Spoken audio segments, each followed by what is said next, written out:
2025 has finally arrived, and for the players and coaches within the PWR, a World Cup isn't too far away. But there's still plenty of league action to take in before that late August start at the Stadium of Light. After 3 weeks of rest, Trailfinders returned to action and had home field advantage. Would that tip the balance against an in-form Harlequins? Tigers may be licking their wounds from a big defeat by Quins, but with one win against the Sharks already this season, they were hungry to make it 2 from 2 at home. After 3 losses on the bounce, Lightning came back with a blast in round 11. A thundering victory on the road at Sale. But could they keep the momentum going with Sarries in town? We start though at Ashton Gate and a repeat of last season's final. Bears have already claimed victory once over the Circus this season, and with world superstar Ilona Maher poised to make her debut, we were sure to start the new year with a roar.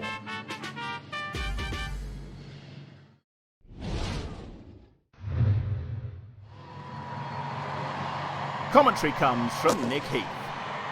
Over 9,000, we believe, have shown up here, but what about the viewers tuning in from the USA, Canada, New Zealand, Ireland, for the introduction of the Bears' newest name, the USA Eagles Olympic bronze medalist Ilona Maher, named for her debut off the bench.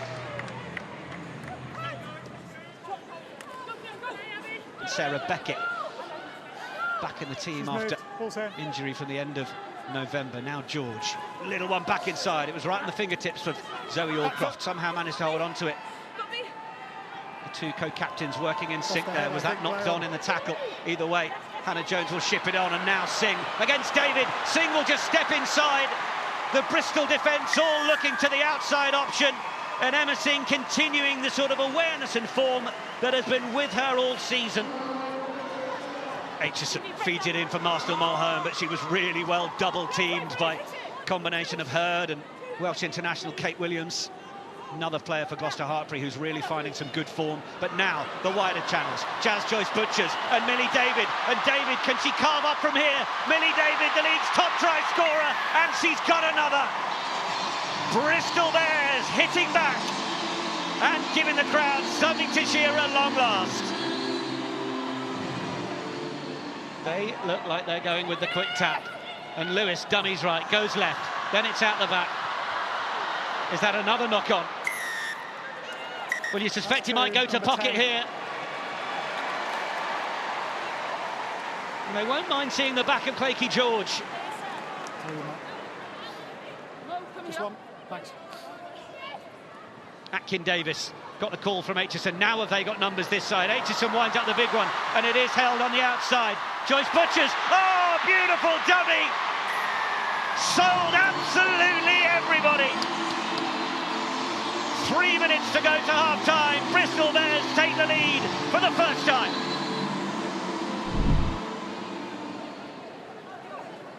Zoe Allcroft does the work at the line-out. Nee Jones engages once again. Once backwards. It's not going anywhere.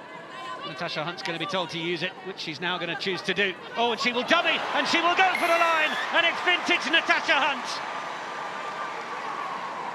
Co-captain of this side, and taking responsibility once again to get her side back in front in a crunch game. Hands away! Line! Bristol Bears have to stay onside on that try line at the back of that breakdown before they can come forwards. Another carry. Marston Mulhern putting the body on the line that time. Hunt out for Hurd. Hurd wrestling away through. Stopped short once more. Referee eyes on the prize. Hunt again. Venner dummies it once. Gets through on the outside, and it will be the finish from Rachel Lund. Well, no sooner have Gloucester got try number 2, they've worked their way to try number 3. Such is the pressure they're putting on the hosts in their own 22. Chance of Bristol around Ashton Gate. This is Maud Muir in full flight. And she will go for the line.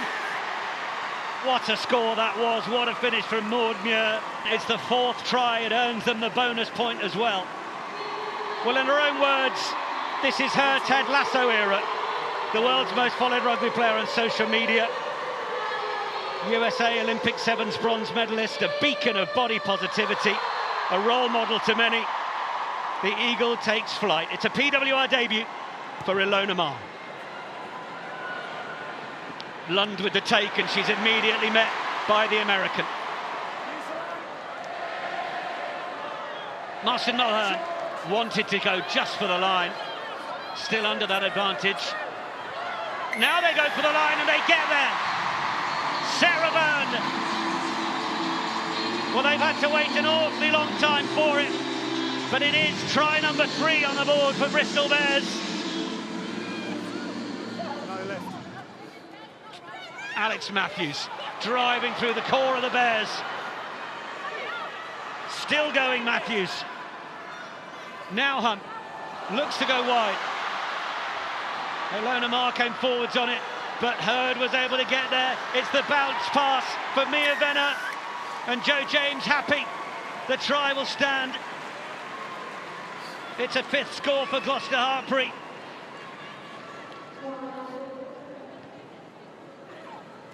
Zoe Allcroft. Now they're able to drive around the corner. It's so effective, and they're down. Is it Brock? Well, she's winning the turnovers, and now she's scoring the tries. Gloucester Hartpury get their 6th at Ashton Gate. Yeah, if you take the full allocation, then you're fine. You don't need to restart. They are continuing the form that has returned to them over the last few weeks. If she takes the full... Emma Singh was just watching it tick above the 80-minute mark, because she can add the conversion, which ensures it brings up the 4-0 from Gloucester Hartpury. 6 tries all in all. It's been a really solid performance from the Circus in this West Country derby. And well, we might have seen a few more eyeballs on today's match for a particular PWR debutant, but it's the experience of the back-to-back champions that has really come into the spotlight at Ashton Gate this afternoon. Full-time score, Bristol Bears 17, Gloucester Hartpury 40. Mo, earlier on this week, Abby Ward was reminiscing about the days when you had to pay to play rugby and you'd chip in an extra £1 if you wanted a jacket potato after the game. So how does it feel playing in front of 9,000 people at Ashton Gate? Do you know what? It's awesome, and I just hope that we've inspired that many people to come back and watch some decent rugby. We absolutely loved it out here, like obviously to all the new fans on telly as well. We hope that you enjoyed it and you're going to come back for more.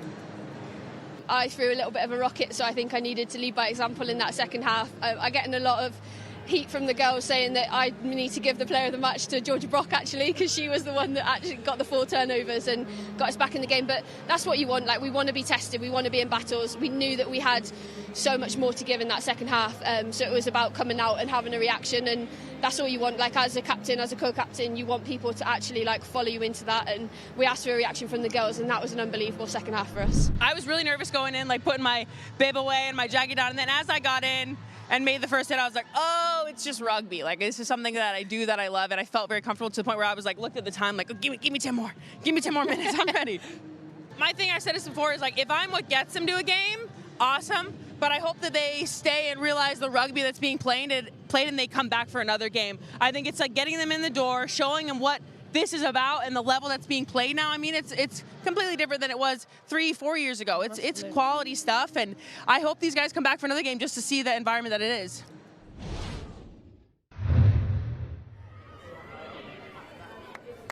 Fresh from their Big 16 win at Allianz Stadium, Harlequins were back in West London for a meeting with Trailfinders. Home side had had an extended break over Christmas, and it was no real surprise that Quins settled quicker. Italian prop Silvia Tarani powering over the line after just 4 minutes. More of the same soon after, despite a spirited effort from the Trailfinders' defence. Eventually the ball found its way to Spanish centre Claudia Peña, who added to the 2 tries she scored in last week's win over Leicester. From 14-0 down, Trailfinders scored 10 points of their own with tries from Kat Evans and Tyson Berkeboom. But then Quins skipper Jade Conkle burst through to score under the posts and sparked a real purple patch for the league leaders.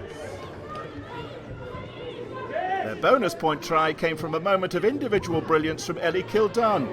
The fullback chased her own kick downfield, and when the bounce was kind, she sprinted in to score.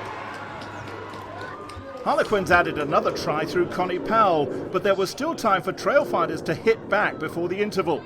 Rory Wood with a superb offload for skipper Kate Zachary to make the score Trailfinders 17, Harlequins 31 at half-time. The home side weren't done, with their forwards starting the second period impressively. Their reward was a penalty try for the bonus point, with Queen's flanker Harriet Miller-Mills sin-binned for collapsing the maul. Yet again, when Trailfinders closed the gap, Harlequins had an answer. They went through the phases before spreading the ball out wide for Kaylee Powell to dive over in the corner. Their power up front remained key to Trailfinders' hopes of getting back into the contest, and replacement Liz Crate dashed off the back of another maul for the home side's fifth try. And when they levelled up the try count, we were all set for a thrilling finish. The forward drive stopped this time, so Trailfinders spread the ball wide, and Vicky Laughlin got it down. And just a few minutes later, an upset was on the cards.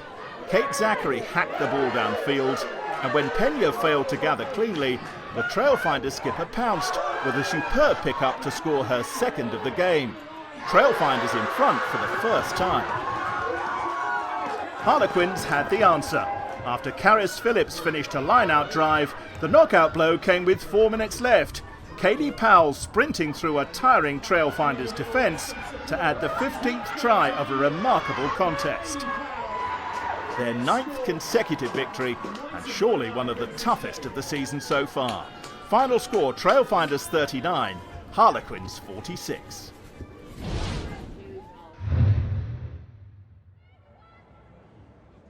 There was plenty of incentive for both sides at Mattioli Woods, Welford Road. The Tigers were bidding for their first home win in the Premiership, while the Sharks were still searching for a victory anywhere this season. Leicester's motivation seemed the stronger as they made a flying start to the game. The first involvement of centre Meg Jones paid dividends as she ran a superb line to open the scoring. That was after just 4 minutes, and Tigers were soon over again. Sale doing their best to halt the maul, only for the ball to pop out to wing Emily Henrik, who dived over. Sale had no answer to the onslaught, with Leicester dominating possession and territory. And Jones soon took centre stage again, weaving her way through the gap to score her second try of the game. And a few minutes later she had her hat-trick as Tigers secured the try bonus point. Their powerhouse pack provided the platform before Meg combined with her namesake Natasha Jones to create the space for her third try. In the remainder of the first half, the shell-shocked Sharks did at least manage to stem the flow of tries, almost. Just before the interval, a rolling maul was finished by Charlotte Frey for Leicester's fifth try of the opening 40. Tigers leading 31-0 at the turnaround.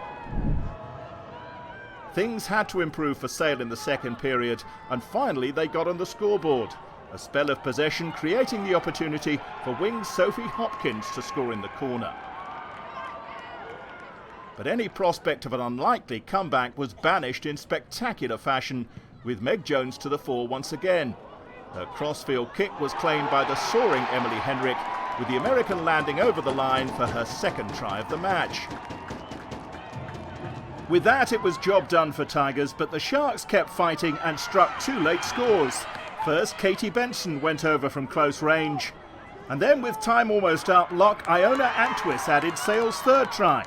Not enough to prevent Leicester finally celebrating a Premiership victory on home soil. Final score, Tigers 38, Sharks 17.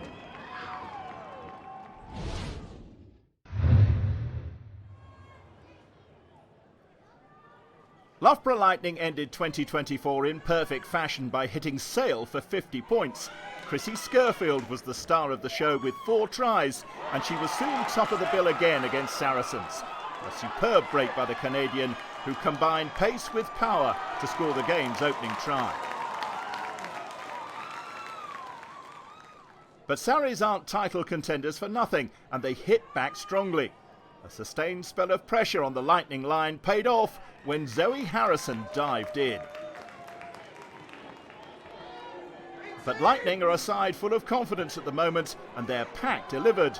Red Roses flanker Sadia Kabea was making her 50th appearance for the club, and she marked the occasion by finishing a rolling maul to put the home side back in front after 19 minutes. Surrey's last outing was a thrilling win over the Bears, and they were in no mood to slip up here. The visitors went through the phases before moving the ball out wide, and Sydney Gregson dashed over in the corner.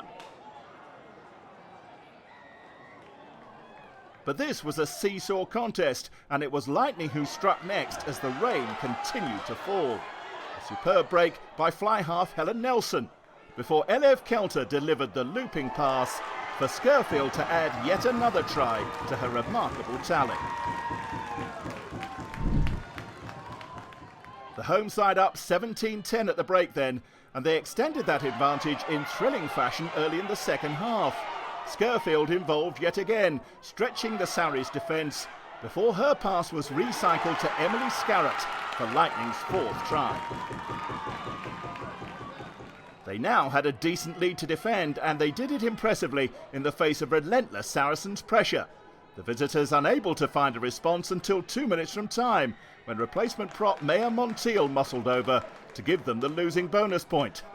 That couldn't detract from a memorable result for Lightning, their first ever victory over Sarries and a real statement of their progress. Despite the weather, a day to remember at Franklin's Gardens. Final score, Lightning 22, Saracens 17. Round 12 delivered memorable moments in every game, starting with an epic win for Harlequins in West London.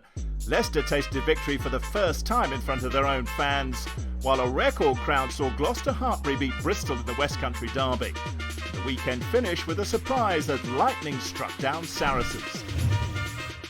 Quins stay top of the table, 2 points ahead of Gloucester Hartpury.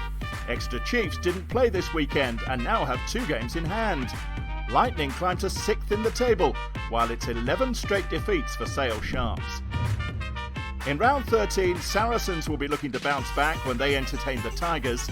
Gloucester Hartpury host Lightning, while on Sunday Trailfinders travel to Sale before the live game on TNT Sports sees Exeter take on the Bears, which means another appearance by Ilona Maher. We'll bring you the best of the action next week, but bye for now.